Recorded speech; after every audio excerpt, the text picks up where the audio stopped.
suppose at this point I should probably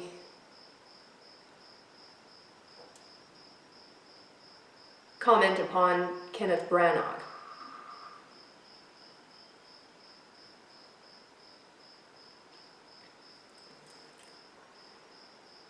I was very surprised. I was very surprised by Kenneth Branagh. Because I grew up watching Much Ado About Nothing and Hamlet, and I've seen a bunch of other stuff that he's been in and directed. And one of the reasons I went to see the show was because I wanted to see what he was like in person.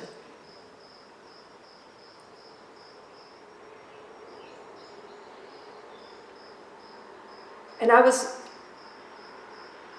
surprised that he was not the aspect that stole the show for me.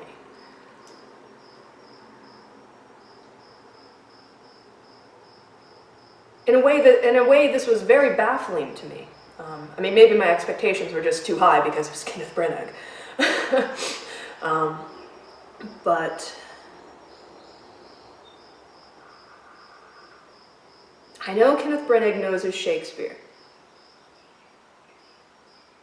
And I know that he knows what he's saying.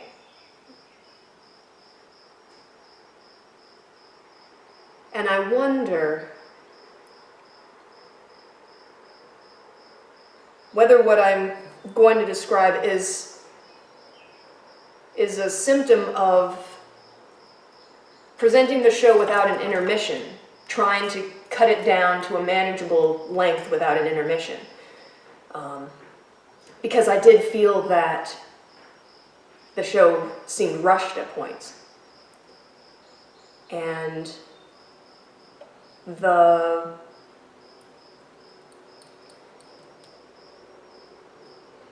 portrayal of Macbeth that he went with was a very rapid interior monologue, sort of spiraling neurotic anxiety, which manifested in a speeding through of his lines a lot. And initially that seemed to be all right. But the further through the play we got, there was this sort of sing-songy vocal pattern that he fell into. Yes, yes, yes. Whiny cat. A sing-songy vocal pattern that characterized this rapid presentation of the text. And as the play went on, I found myself listening more to that than to the actual words. And though the ultimate meaning of the speeches I still mostly got, I ended up being distracted by what was going on over here, even though there was nothing going on over there, really, or just listening to the rhythm instead of what he was actually saying, and ultimately being like, oh, that was that part of the scene. It was like an uncomfortableness with taking space and letting the text breathe in silence. No, no.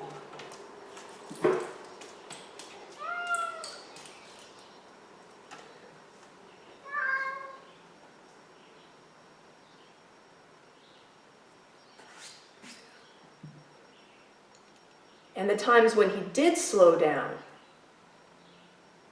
then it would be like,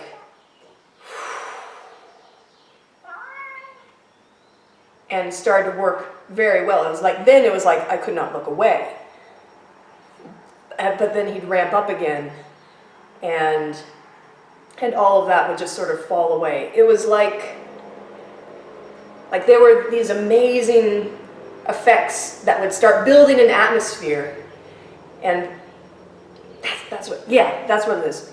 There was the metaphorical parts of the play that sometimes seemed to be doing a tug of war with the more realistic aspects. And like all this ambiance and emotion and presence would build up and build up and build up, and then something, then like it would be like a light switch would turn off and like switching to this now, and depending on what type of scene it was, it may or may not be, it did or did not manage to carry that presence through. And for me, this sing-songy pattern by the end of the play was just like chopping that off really quickly for me. I mean, maybe it worked for other people. This is just my opinion, but I really liked when that was happening. So every time it got broken by something, I would be like, darn it. Which brings me to something else that I loved. I absolutely loved. One of the changes between the space, with their use of the space, there was the the replica of Stonehenge, where in the broadcast there were 3 windows and a door, the door into the church. It let you see out into that moor, this huge space that you'd walked through as you came in. And there were just so many possibilities with that. When the army was approaching with the leafy shields, it was just the way that those came out of the mist behind Stonehenge, approaching. It just started building up this sense of massive impending doom. And I flashed back to Kurosawa's Throne of Blood, with the branches waving through the mist, seen through the battlements of this entire forest, approaching, like as these were coming through we're approaching, visible through the stones of Stonehenge, the swaying of the leafy shields, the branch shields that I didn't actually see any leaves. That was working really, really well. That could have been drawn out twice as long. And this is where my arrogance, I will comment on what I think would have been even awesomer. If you take the ensemble and augment the numbers of those people back there, so that when the people who had the shields came through, who had been creating that impression of the massive army, when they came through, for me, when that happened, that army, that presence just started to just plummet like that. If you'd augmented their numbers with the ensemble and had them keep that up until they were told to put down, and then I don't know where the personnel resources were distributed at that point in the show, but that would have really brought out this huge, surrounded, no way that anybody's possibly going to get out of this alive sort of feeling, and would have lent that aspect to that final scene where Lady Macbeth commits suicide, and why so much faith is having to be put in this prophecy, because otherwise this massive wave is just going to crush everything.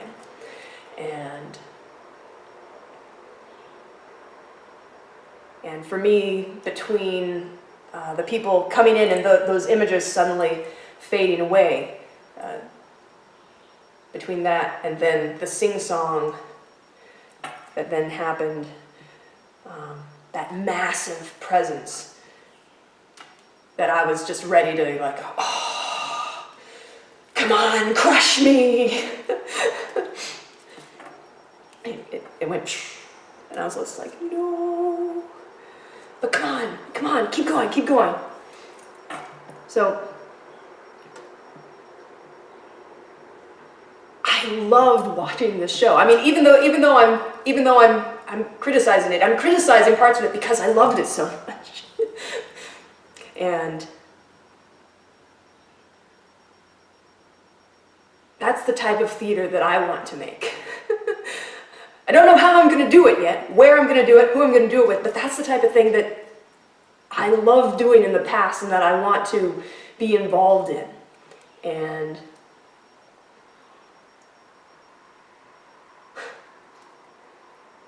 it was so cool to be able to see that. And yeah, I'm not sure if there was anything else that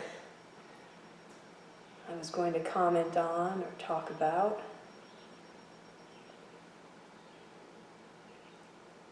I'm looking at people's faces to try to remember whether there was something else.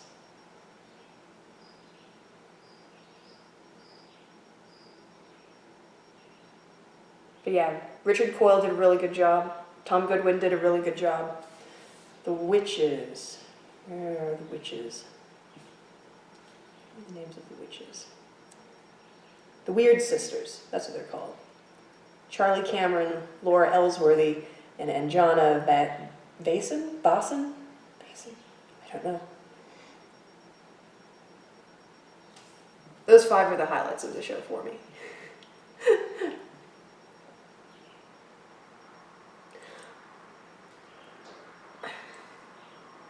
Although there was something that I'd been looking for.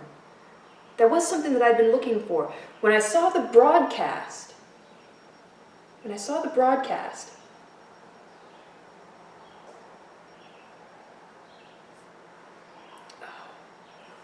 what's his name? Signed my folio. Talk briefly. Is that the right face? Yes. Alexander Vlahos. Assuming, I apologize if I pronounced your name wrong. When I saw the broadcast, it was Malcolm. There was a really interesting sort of twisted, maybe this was my imagination. I mean, it was almost a year ago when I saw the broadcast. Almost manipulative cunning in the speech where he first disparages himself and then repents. And in the broadcast, I really liked that, so I was looking for that. And that didn't seem to come through for me with this one. I mean, maybe they decided to change that concept with the shift, because I mean, there's a long time between the initial production and this. So I'm very curious about that.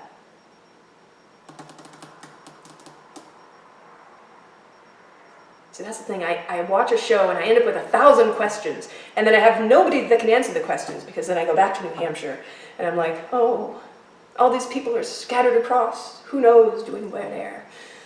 But yeah. So I hope people enjoyed this, and thank you. I followed the 7 hours of waiting in line up with an additional several hours of waiting in line to try to get people to sign my folio.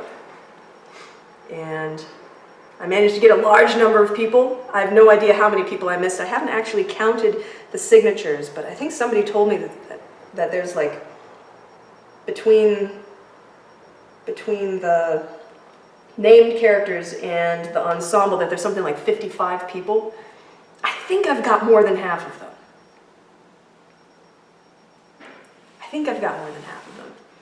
But they were very, very nice to sign my folio after I waited excessively and just sort of like sat there. There were people ordering pizza on the steps of the Armory. It's sort of amusing when you get a group of people waiting for something like this. find watching the dynamic of the different levels of excitement, how they interact with each other, feed off of each other, and manifest. In some ways it can be a little scary. Like, I didn't realize that it actually happened in real life where someone will go off excitedly and peer around a corner, and then a stampede will happen. I was like, wait, whoa, seriously? That happens in real life? Oh my God. That was disturbing. I stayed where I was. People came back slowly, some of them. Like, yeah, we saw Alex Kingston drive off in a taxi for 5 seconds. And I was like, cool. I got 5 signatures while you were doing that. Congratulations, Alex. You were a brilliant decoy. I mean, it makes you wonder whether actors plan that when they have someone, when they know that there's people outside waiting to mob them, whether they'll like ask somebody to go, hey, will you go out the side door like a decoy to draw them off? I don't know if that actually happened, but I wonder sometimes. I mean, that's the sort of thing that I would like conspire to do. But yeah, so that happened. People ordering pizza and having it delivered to the steps of the armory, that happened. That was less creepy than the running and the squealing. And then people just sort of vanished. And I was the last one left. And people were trickling out. And I guess the World Cup game ended. I don't follow any sports pretty much. So I didn't even know there was one going on until people were like, yeah, they're watching the World Cup in there. There's not going to be people out for a while. But I stayed. Eventually the cup ended. More people came out. And everybody was very nice and pleasant. And I really enjoyed being able to talk to people, however briefly. And eventually I went in, asked at the security station, is there anybody left up there so that I'm not waiting for a non-existent person to come down? And he said that he thought they were all gone, so then I went and got my own food, and then my sister came back and I got to gush at her. So, thank you, wonderful cast of Macbeth at the Park Avenue Armory, and hopefully I'll see some of you in some other show again sometime.